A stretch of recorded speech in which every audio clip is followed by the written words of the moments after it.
SA Jewish Report has become the first member in 20 years to be expelled from the Press Council of South Africa. The publication was established in 1998 and caters to the Jewish community in South Africa.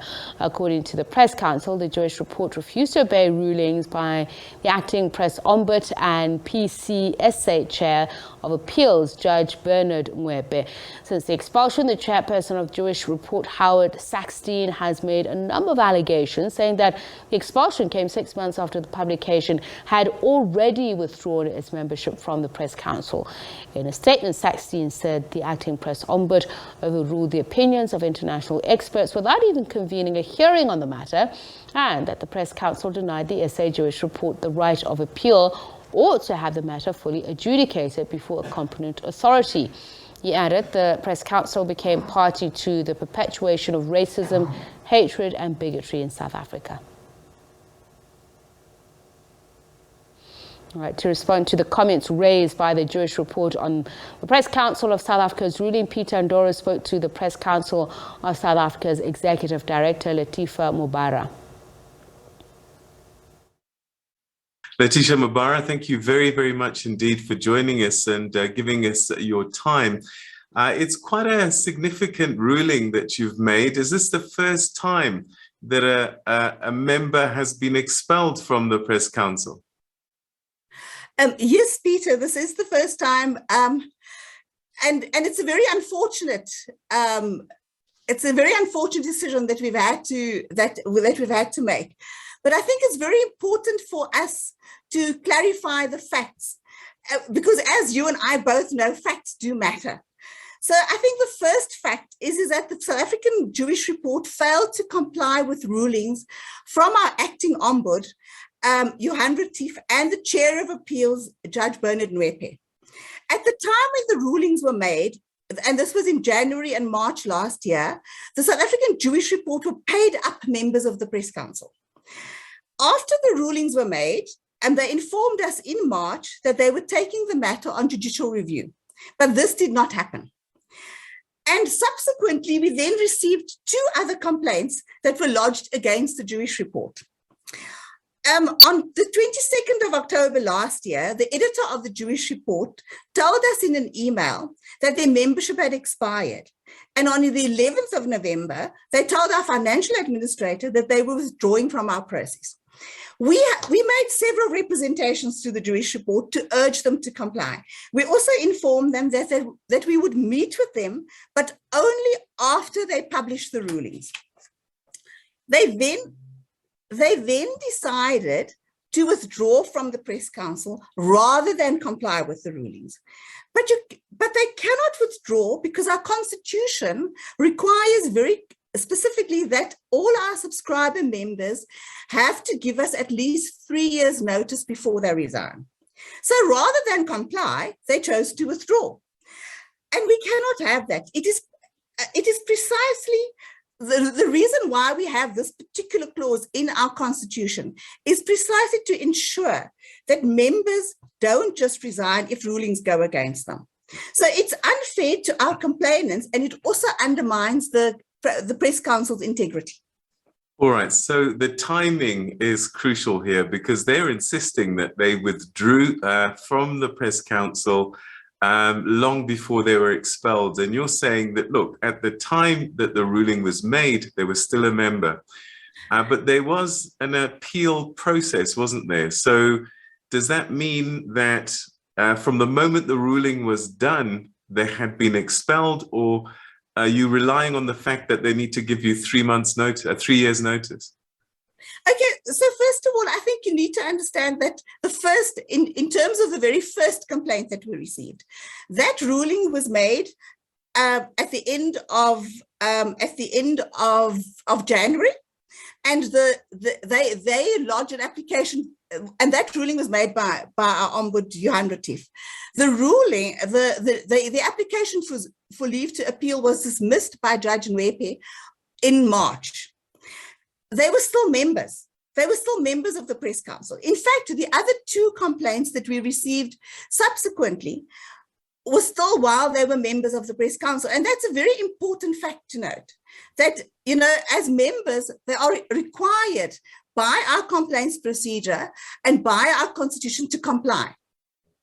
All right, let's go into the actual ruling and what was decided, because I think some clarity is required there. They reckon that this dispute arose largely because they got two internationally renowned experts on racism and anti-Semitism who called their cartoon anti-Semitic. Explain to us what the ruling actually ruled vis-a-vis this cartoon. Okay, so, and I think this is very important actually. So in the first complaint, okay, and this was now the complaints where they failed to comply. The SABDS and Ngoepe lodged a complaint to the Press Council that the article that was published in the Jewish Report wrongly labeled them as anti-Semites.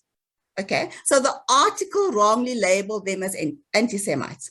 And this was after the BDS coalition republished a Ngoepe cartoon about a labor dispute at Clover Dairy on its Facebook page. Now let's go into the ruling from the acting ombud.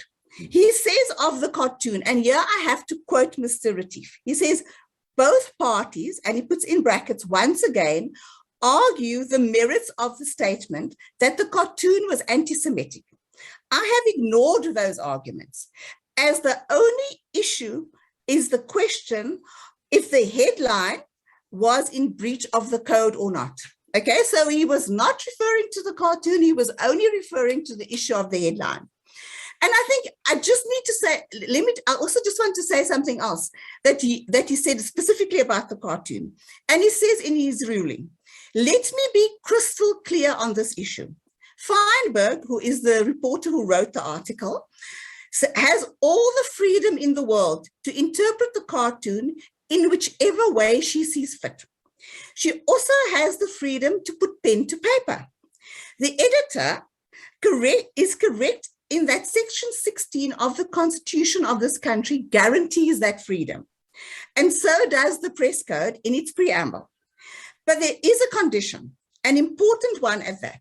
It should be clear that her opinion is just that, an opinion. Okay?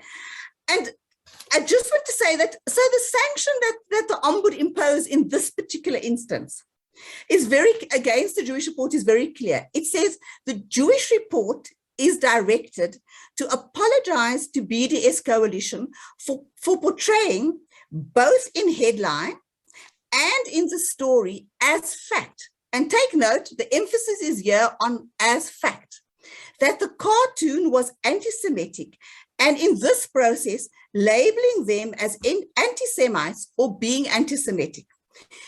I need to say here that we only apply the Press Code when we evaluate and adjudicate complaints.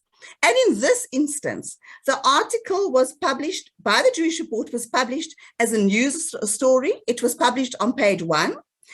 And so the Section 1 of the Press Code, which deals with the gathering of news, then applies. So, and it was labeled as a news story.